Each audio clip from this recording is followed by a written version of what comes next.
Et coucou tout le monde, alors là on voit que les Camponotus angusticolis, hein, elles sont donc là on en voit une un peu plus jeune, mais même jeune, elles travaillent. Donc là elles sont dans le naturel, elles ont construit depuis à peu près 2, 3 semaines maintenant leur nid dans le naturel. Donc elles ont vraiment creusé et elles sont parties sous on va dire des morceaux de bois. Donc j'ai pu regarder un petit peu au bout de 2 à 3 semaines, hein, comme je vous ai dit à peu près, et tout simplement, en fait elles ne s'enterrent pas vraiment, elles enlèvent toute la terre qu'il y a en dessous des morceaux de bois et de la mousse, et elles font leur nid comme ça en fait, elles creusent pas vraiment en profondeur. Je regarde en dessous du terrain, j'ai regardé en dessous, il y avait rien. Elles creusent pas des masses. Bon, moi, j'ai juste regardé, j'ai juste soulevé un petit peu les bois pour voir si la gêne était toujours là et puis s'il y avait du couvain surtout. Et il y avait pas mal de petits œufs, donc ça veut dire que la gêne continue à pondre dans le naturel, ce qui est vraiment top. Donc ça veut dire que j'en ai trois dans mes nids et une qui va vraiment faire du naturel pur, hein, qui va vivre comme ça toute sa vie. Donc franchement, c'est assez énorme. C'est franchement magnifique. Et là, comme tous les soirs, hein, elle travaille, elle retire de la terre, elle nettoie leur nid, et puis il y a une partie qui travaille, une partie qui va aller se promener. Mais j'ai vraiment remarqué que une fois qu'on a dépassé, on va dire la dizaine d'ouvrières, il leur faut des grandes ADC. C'est des fourmis qui aiment bien, bien se promener, et des petites ADC, j'ai vu qu'elles étaient pas au top. Et depuis que j'ai mis des grandes ADC, alors pour cette espèce, je parle bien de mon expérience que j'ai dessus parce que bon, j'en ai réussi vraiment quand même pas mal en angusticolis et là j'en ai refait 4 et 4 sur 4, hein, on voit les couvains de malades, on voit le nombre d'ouvrières qui explose et même j'ai même les premiers majors chez chaque début de petite colonie. Et on va continuer, hein, on va voir ce que ça donne. Moi, mon but vraiment final sur cette espèce, c'est de me faire une fiche de maintien vraiment, euh, voilà, sur les on va dire sur les quatre que je possède, plus ceux que j'ai déjà réussi, hein.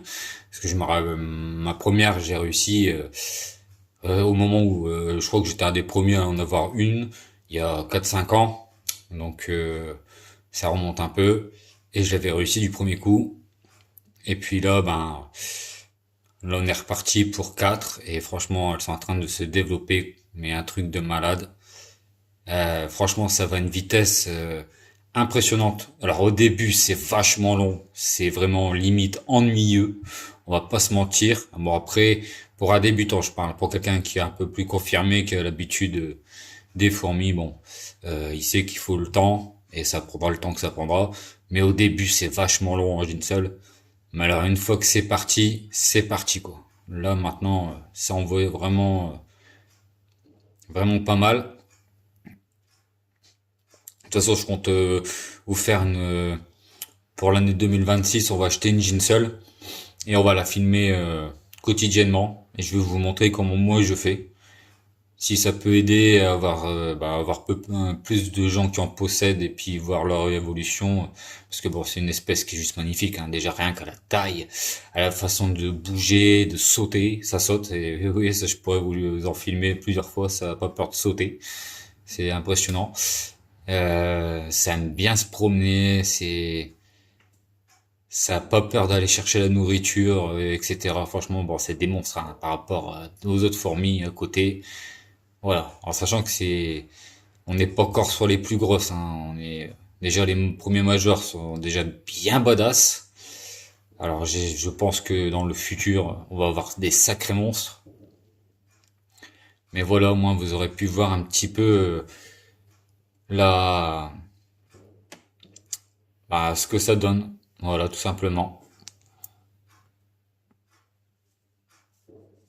C'est juste magnifique et encore dans le naturel, c'est encore plus beau. Alors elles sont tous dans les ADC naturels des nids, à part celle-ci qui est vraiment que dans du naturel. Elle a pas de nid, elle fait son nid elle-même. Ça a été le but. Donc au début elles étaient dans mon nid, après j'ai on va dire dégradé la situation dans mon nid, ça veut dire plus d'humidité, on a refroidi un peu le nid entre guillemets en température ambiante, mais bon c'est une pièce qui fait assez frais la nuit. Et puis bah on a tout mis en bonne condition dans l'ADC avec une bonne hauteur de terre. Et puis bah voilà, ça a donné qu'elles sont vite parties dans le naturel, hein, forcément. Elles étaient beaucoup mieux. Donc là, dans ce terrain-là, on a de la mousse, on a quelques plantes à nectar, d'ailleurs qu'elles ne se privent pas d'aller les chercher, hein. Elles ont assez vite compris, d'ailleurs, c'est impressionnant, c'est que elles ont très vite compris que les plantes, sur certains, alors sur les feuilles ou sur les tiges, faisaient du nectar. Donc bah, avec leurs grandes antennes, ça va très vite. Et maintenant, bah, elles utilisent aussi bien les plantes que les abreuvoirs. Voilà. Bah, après, elles vont un peu plus aux abreuvoirs parce que, on va dire, c'est plus rapide, ils sont plus près. Mais ça les empêche pas d'aller se promener sur les plantes et dès qu'elles sont sur les plantes, elles vont sur le nectar. Et franchement, c'est juste magnifique. Donc voilà, j'espère que cette petite vidéo vous aura plu. Vous aurez pu voir que bah, dans du naturel, on peut très bien réussir. Mais alors, je vous déconseille si vous êtes débutant ou c'est la première fois que vous achetez ce genre de fourmis, n'essayez même pas. Vous allez aller à l'échec direct. Après, quand vous avez une bonne expérience, là, vous pouvez vous permettre parce que vous allez voir les bons signes. Là, voilà, on voit que tout va bien parce que bah, elles travaillent, elles vont à l'abreuvoir. Il y a une partie bah, qui va à l'abreuvoir, à la nourriture, d'autres parties qui sont en train de travailler sur le nid. Bon, là, elles sont en train de l'agrandir un peu. Et puis, bah, elles continuent à grandir parce que, bah, à mon avis, il y a des nouvelles naissances. Donc, bah, faut agrandir le nid, hein, c'est comme tout. Et franchement, c'est juste magnifique. Pour avoir vu comment elles ont un petit peu creusé en dessous, bah, un petit peu, ça a quand même bien creusé en dessous, mais pas autant que je le pensais, pas autant qu'une autre espèce de messor, par exemple, ou de corbeau. Là, elles ont vraiment creusé le dessous, uniquement au niveau du bois, et pas plus. Mais par contre, voilà, c'est juste magnifique à voir, et c'est ce que je voulais, parce que je voulais, on a toujours la tendance à avoir on va dire, des nids, voilà, hein, des nids, on va dire, non naturels. Et une fois que vous passez sur du pur naturel, bah, ça n'a strictement rien à voir. Là, c'est vraiment limite, on serait dans la nature, on verrait leur comportement comme là, quoi. C'est vraiment ça qui m'intéresse. Donc, franchement, c'est juste magnifique. J'espère que vous êtes régalés avec ces images. Alors, pas facile parce qu'elles sont entre les feuilles, etc. Donc, pas facile de filmer le nid. Mais je vous ferai des meilleures vidéos du nid quand elles sont en train de travailler. Je vous en ferai. Voilà. Allez, bisous à tous et à la prochaine.